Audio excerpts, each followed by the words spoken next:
What if all the improvement strategies you followed are genuinely worsening your life? We've created a whole empire founded on believing we're essentially defective, constantly tinker with ourselves like defective machines. Yet here's the revolutionary reality. The basic idea that you need fixing is the only actual problem. Envision a wave in the sea suddenly achieving consciousness and distressing, because it's not firm like a boulder, because it ceaselessly changes contours. The wave would seek to correct itself and become more solid. How ridiculous would that sound? Yet, this is exactly the way we humans function daily.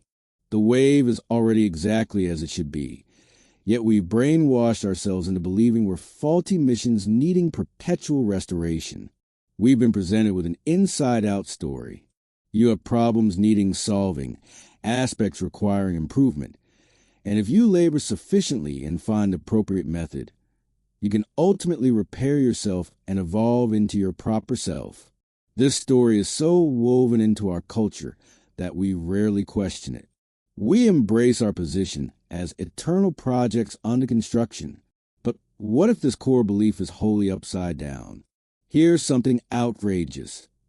You were never incomplete, never partial, never a difficulty needing answers. The single thing requiring mending is the idea that you need mending. Ponder nature. When you examine a tree, you don't appraise its boughs as lacking. The tree is splendid precisely as it appears. It evolves and adjusts to its context, but doesn't schedule assemblies about personal enhancement. We as humans have cultivated this ability to become our own judges and supervisors. We examine the mirror and see a reconstruction project requiring labor. Trees educate themselves also, discovering which direction to grow toward light, how to anchor roots deeper underground. Yet trees don't agonize over insufficient stature. They react naturally to what existence presents. The difference is trees have confidence in their being, while we've been conditioned to distrust ours. We've been indoctrinated to believe our instincts are suspicious, our answers likely faulty. Therefore, we form an inner supervisor scrutinizing everything we perform. Am I efficient enough? Am I advancing at the correct pace? It's tiring, like possessing a nitpicking supervisor in your head, perpetually judging you insufficient. However, this overseer isn't who you are. It's taken in appraisals, inherited measures from family, educators, and culture. You've absorbed a panel, causing you to feel constantly insufficient. Yet who observes this panel? Who watches these critiques? Something within you observes this theater without getting entangled. That essence is what you truly are. You're not the notions regarding yourself. You are the awareness in which all this appears like weather systems moving through sky. The sky is never hurt by meteorological events. Tempests arrive and depart, but the sky remains vast. Similarly, thoughts about inadequacy come and go, yet your being stays unchanged. You can transform and develop without the story that you're basically defective. Observe infants learning to walk. They stumble perpetually. Do they build stories about being inadequate? Of course not. They stand and try again because walking seems pleasurable.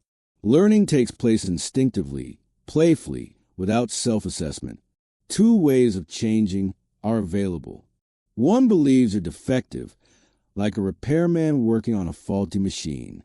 The other understands you're already whole, like a gardener having faith in natural expansion. The technician battles while the gardener collaborates with life. Most advancement approaches are mechanical. We approach ourselves like machines needing upgraded programming. But what if you're more like a garden with its own wisdom?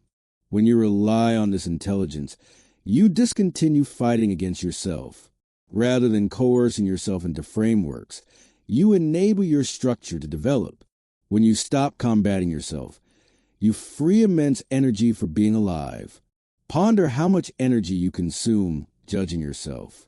Imagine if that force were usable for being here now. The individual who realizes they're intact directs vitality toward expression and exploration. Here's something surprising. When you stop trying to fix yourself, Issues you believed required fixing frequently resolve themselves. When you stop stirring up self-criticism, your clarity crystallizes. A great portion of what we believe is flawed emerges from trying to repair what was never broken. You might believe you suffer from an anxiety issue and apply approaches to fix it, yet this effort births more anxiety. There's nothing wrong with feeling anxious sometimes. When you cease treating anxiety as an issue, it often evaporates naturally. We've been conditioned to believe we should feel certain ways: pleased, secure, serene. Yet emotions are the weather patterns of consciousness. Occasionally rough, occasionally placid. This isn't a defect. This same concept applies to character features we see as defects. Maybe you're introspective in a culture praising outgoingness.